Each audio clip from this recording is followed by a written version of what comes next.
This is Talking My Walking. I am Rodrigo Ribeiro, just another voice in the wilderness. Um, Today I want to talk about if the sociocultural environment uh, framework doesn't stimulate socio political and economic agency, participation. Um, what's what is it for?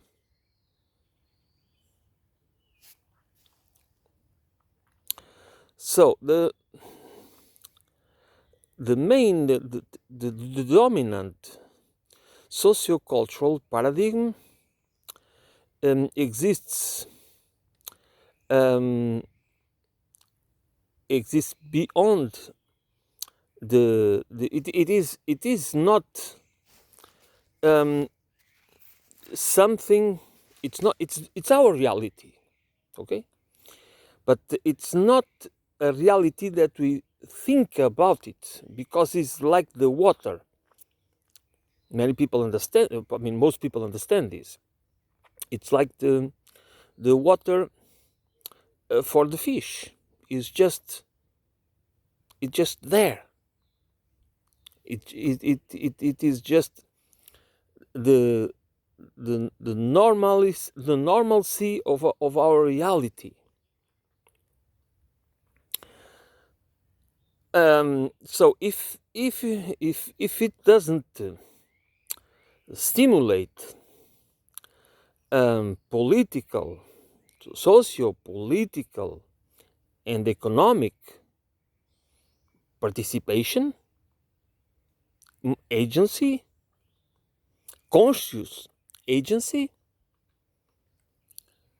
uh, therefore probably it's because that environment incentivizes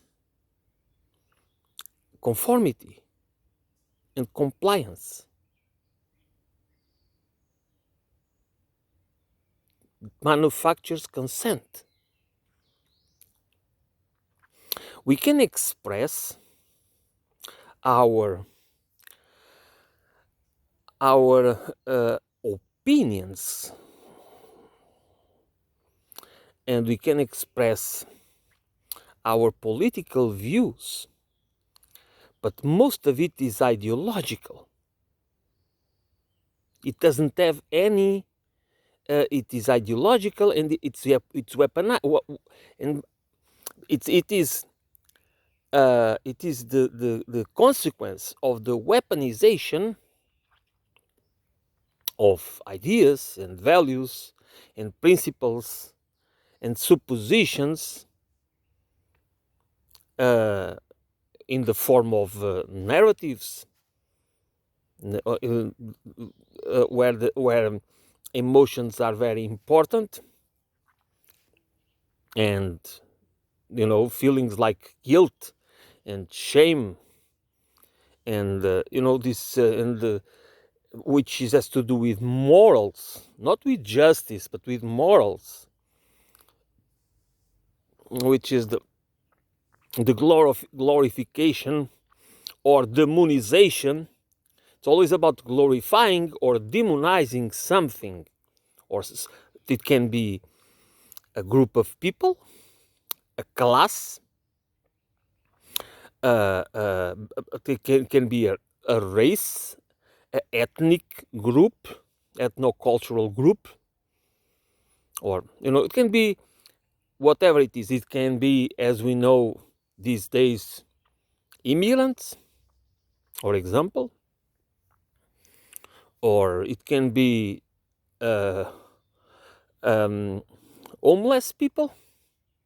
You know, the people that are being punished and disenfranchised by the they come into that, most come into that situation as a consequence of how the system is organized and then they are blamed. They are victims, but they are blamed, and they are and portrayed as if it is on all their own fault. Um, so um, so this is I mean, I keep talking about indoctrination. I keep talking about indoctrination, instrumentalization, weaponization, fanatization, tribalization, because all these things, atomization as well, and polarization, because we need to understand these concepts, but not but the relation. What we need to understand is not only the concept. Again, is not only understanding intellectually, is understanding things at the level of processes, of the systems and relations. How do these these these concepts, these ideas, these values, these rules, these patterns and paradigms and variables, and all this is how this does work together in a systemic way, and who are the ones, and what for, why, and how and what for are are I mean, because if we buy into as if it was our own, if it's our own opinion, that we have free choice and we make free decisions and nothing interferes with the power of our judgment. If we start this within using this framework, this cultural ideological framework, we are already being deceived, because we have so little agency. We have so little socio political and economic agency, and nonetheless we individually perceive ourselves as independent, autonomous, as if we have, as if we are a bubble, as if we don't have the power to, we don't have any political power. We can see it in real life. We have been, we can see that we have so little. That's why don't we do anything? Why do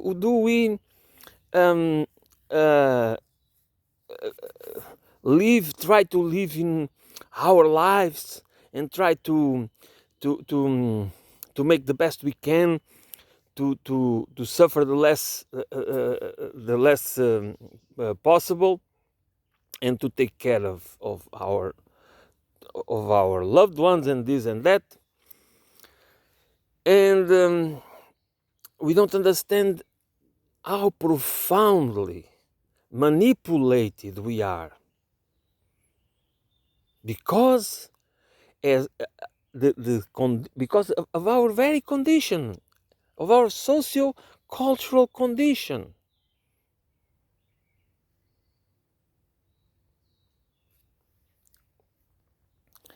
And we are conscious beings, but the process by which we are conscious, or we become conscious of anything, it's a social construct. It's a socio-ideological construct. We don't do it alone. That's why it requires, we don't have a culture by any a stretch of the imagination that helps us to be more conscious, to go to the roots, to understand reality as a process, as a system, as a relations, as things in relation with each other. And this is very this is this is this is this is a culture that's not evolved naturally. We as human beings, as our characteristics of being able to develop symbolic languages, abstract thinking, to use our powerful creative imagination to produce narratives, which these narratives are not a description of the reality, they are an interpretation of the reality, which can be closer to the reality or further from the reality. It can be from one side of the spectrum to the other side. And this, what is the implications of this? If we live in small communities where the reality, the physical reality, the existence that we are in touch with each other, we know each other, we know the boundaries, we set the boundaries, the boundaries are set almost, they just evolve in a natural way. But when we start, and then we are physically conditioned by the environment, by the food available, by the resources available, and all the things that goes together. But when we evolve to a more complex, or there are the groups, we start to be more sedentary lives, when we settle down, and or we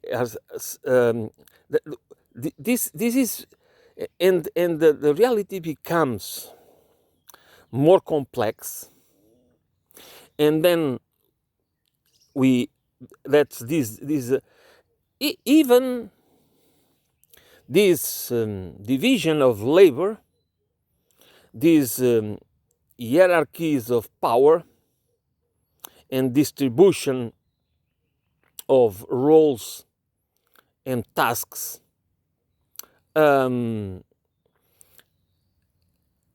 with with a profound asymmetry of power, became into reality without manipulation, which I believe it was already a process by which the people with the people with lacking the traits, the basic traits, which I keep saying also, which is empathy, compassion, reciprocity, cooperation, and the trust. The people that are, when the people that lack, the people with personality traits, which is not the rule, which is the exception of the rule for a social species, which is the psychopaths, the sociopaths, the narcissistic, megalomaniacal opportunists, these ones that do not care of the suffering they cause, because they be focused in megalomaniacal projects. That's what we go back in history and see all these civilizations and this glorification and the idolization of kings and emperors and heroes and this and that. And we see that that this is already something that I mean, we should perceive this as already something going wrong, and that's even if we believe there is the need of an hierarchy, because if we believe that in order to have an organized society, an organized community, we need hierarchy, we can always have an hierarchy that is horizontal. That even for those of us that believe that it is necessary to have an hierarchy, a hierarchy is one thing. The asymmetry of power is another thing. Because once we normalize or we allow, and that's where the problem is very important to understand.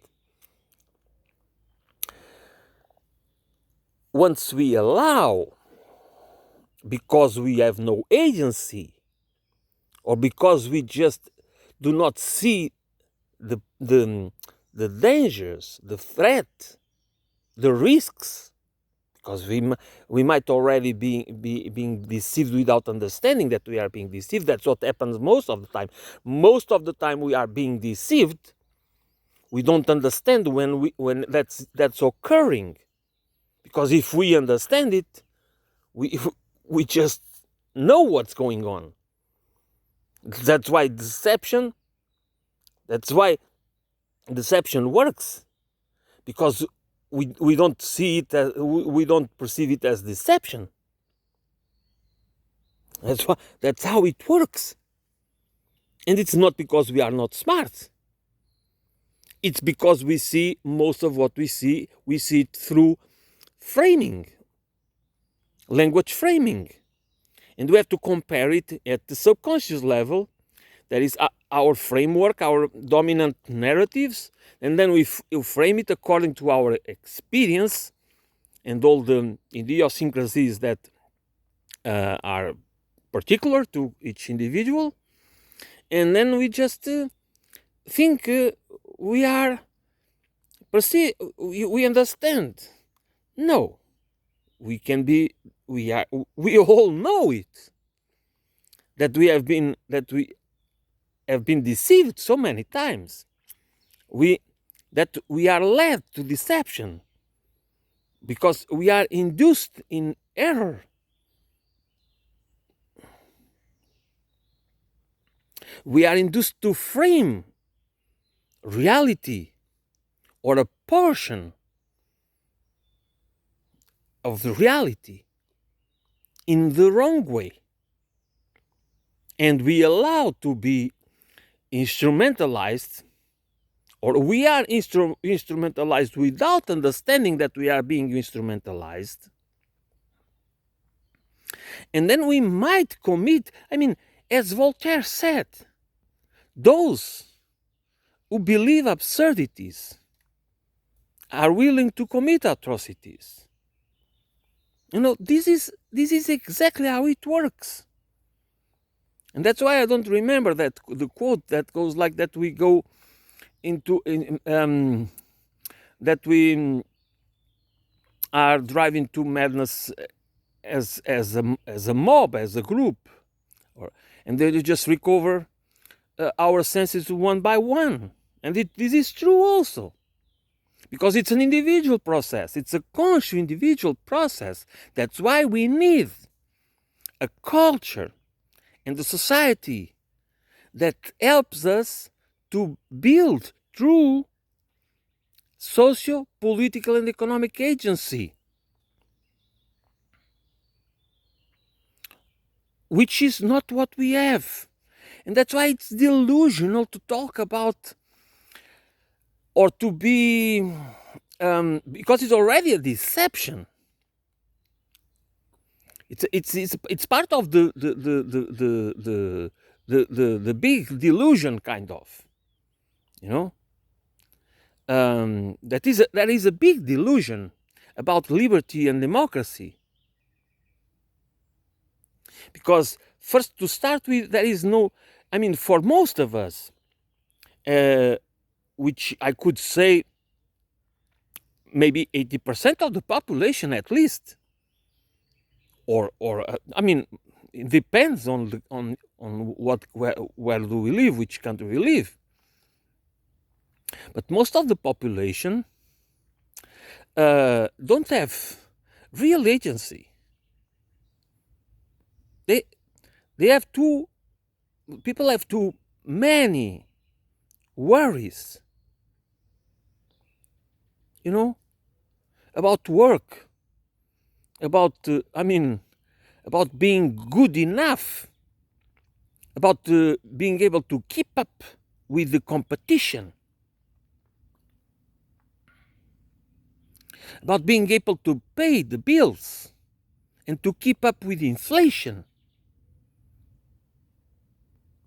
I mean, it's and then there is so much in a mindless consumerist society and the spectral society, where people are driven, I mean, where everything is commodified, and addiction to convenience is a powerful tool, and and and and we live there. That's our environment.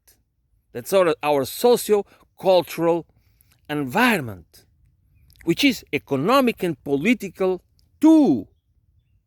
That's why this is a reality that reinforces each other with the power to shape our behavior, to condition our thinking, our reasoning about that reality too.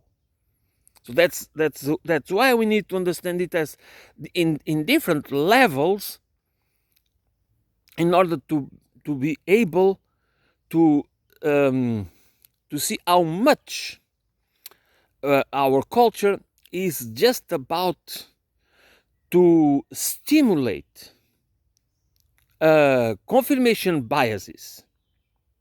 It is to stimulate conformity, compliance, to manufacture consent, while allowing us to have these ideas, these false ideas about our autonomy. Yeah, we have autonomy. You can go to the supermarket and you can pick your brands. If you have enough money to pick the brands, maybe you only have to buy the cheapest stuff that you can find there, and go home without you just skip many items, while maybe buying stuff that you don't need with the money you don't have, to impress people that you don't even like. And this is our reality.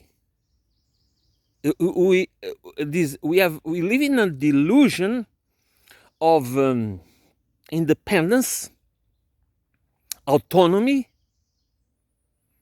and at every level: economic, political, social. That is not real. We don't have it. We don't enjoy it. We are led to believe, to have an idea about ourselves, about our critical skills, about uh, the building of our opinions, as if we are not affected at all, or influenced or conditioned by the very environment where we have to survive, a manufactured environment. There is nothing natural about society. about our socio-cultural, political, economic environment. And the problem is exactly who are the ones designing it. You know, the ones that are responsible to craft the laws, to to build the institutions, and the ones that are responsible to craft the narratives. You know, and the narratives, they come in many shapes and forms. Okay? Through movies, through news, infotainment, through sports, celebrity culture, through many other ways that we just take it for as granted, that we do not have a critical approach, because we are more in the side of our preferences, you know. I like this guy, I don't like that guy, this one makes me feel good, that one makes me blah blah. And we believe autonomy.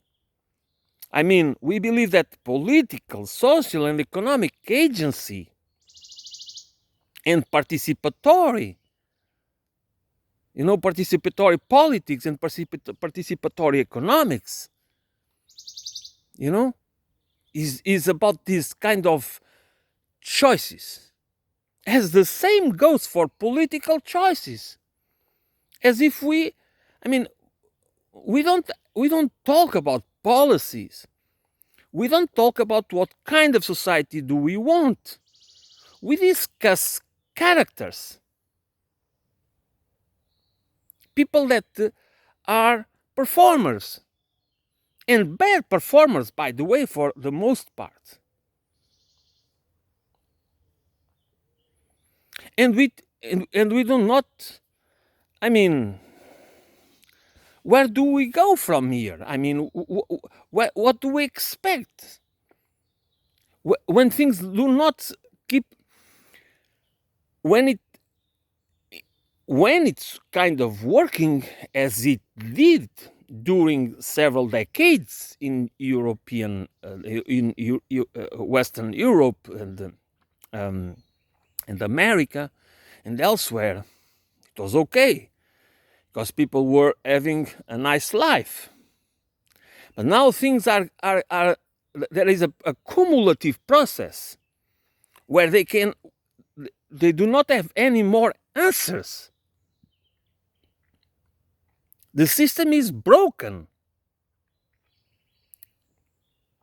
The financialized economies cannot provide, because the financialized economies have been destroying the real economy and the factory of society, the fabric of society, I'm sorry.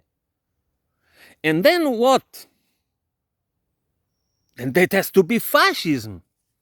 Some sort of fascistic, technocratic fascism. I mean, and you have these new ideologies of transhumanism, and I mean, there is it's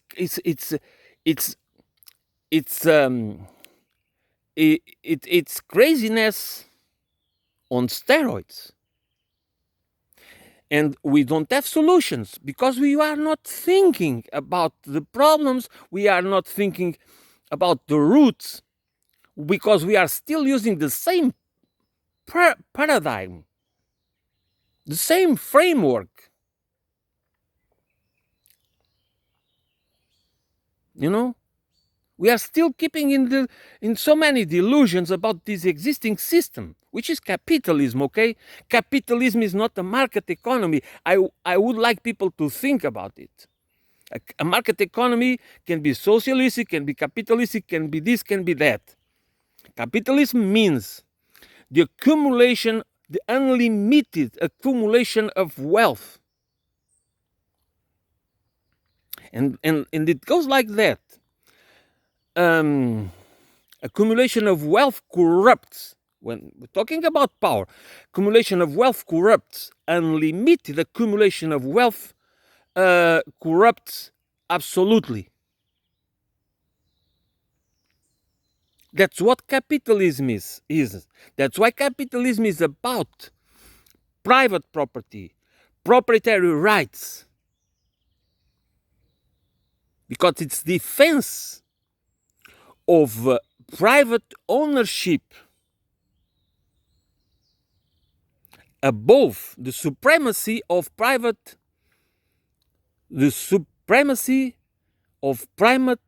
ownership over everything else. That's why they want to own anything. Life, I mean, anything.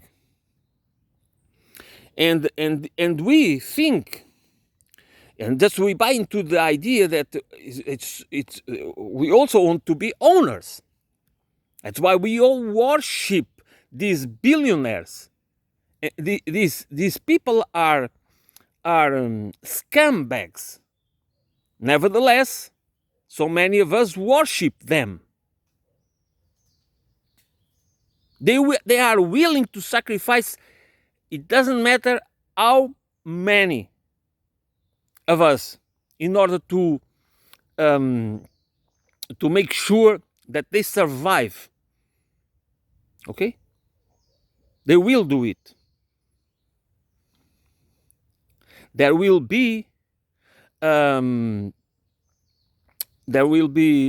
neo-Malthusian measures to reduce the population. They will justify. I mean, and we think, and we don't have any agency, or so little agency that it doesn't make any difference, and we do not think about it. Because one of the main problems of us as human beings is that we need to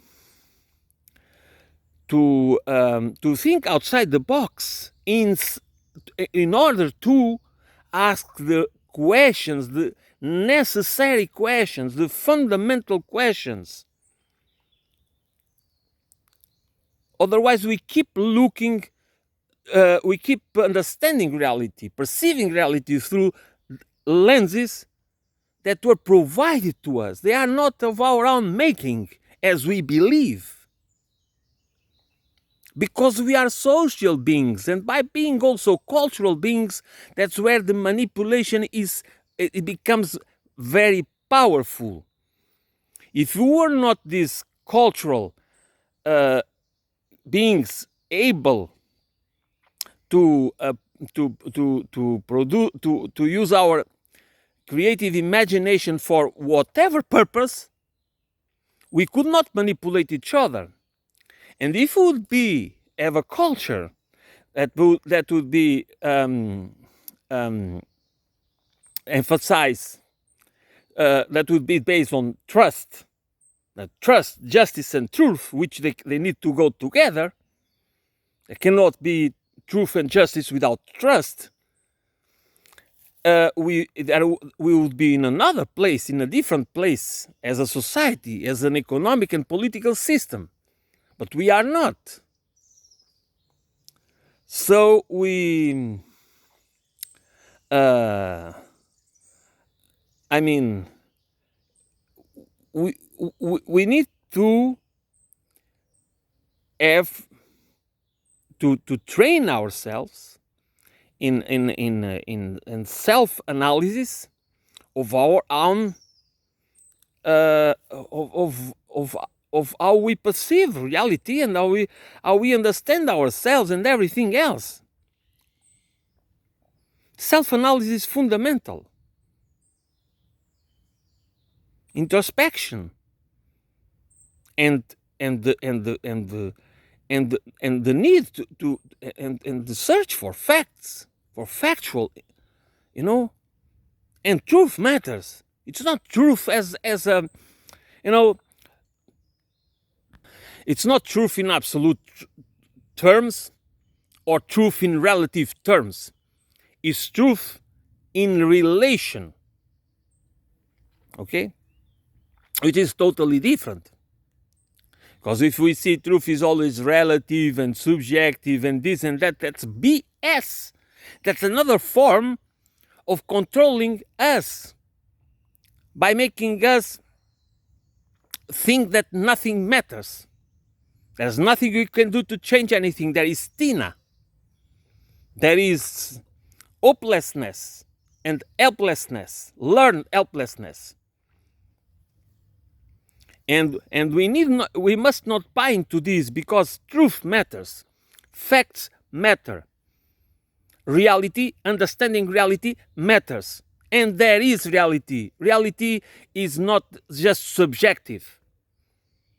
There is an economic reality, a socioeconomic and political reality, and the culture, and the narratives to promote it, to make sure that we do not, that we frame it in the right way, that we do not have a critical, analytical analysis of it.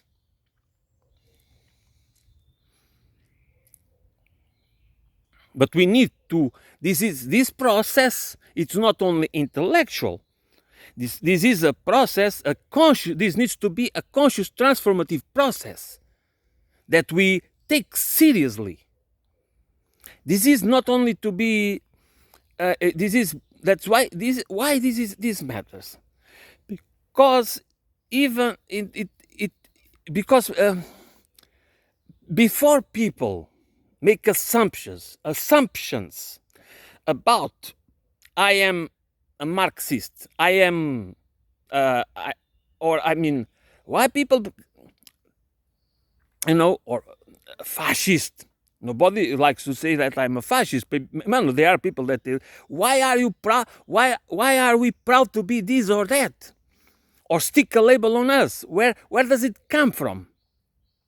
Is it just about a free choice? There is only just okay, I want to be this. Of course, it's not how reality works. It's not how reality works. The reality of our very condition as socio-cultural beings. And that's we need to think about this in a profound way, in a holistic way. And that's what I try to promote. That's what I try to stimulate. That's why I think this is important, because we all need each other. We are companions. We are comrades. We need to make the change together. This is not about individual. This is about our respect for ourselves, for the collective good. The respect for our own dignity implies the respect and the dignity of the collective good, not the expense of others. This is a principle that we need to understand in a holistic way. We need to feel it. Well, by holistic, I mean, it's when holistic means, in one sense, when thinking, feeling, and acting it becomes one. They functioning in unison. Okay? So today I'm going to end it here. There will be more talk about this. Thank you for listening. I will be back soon.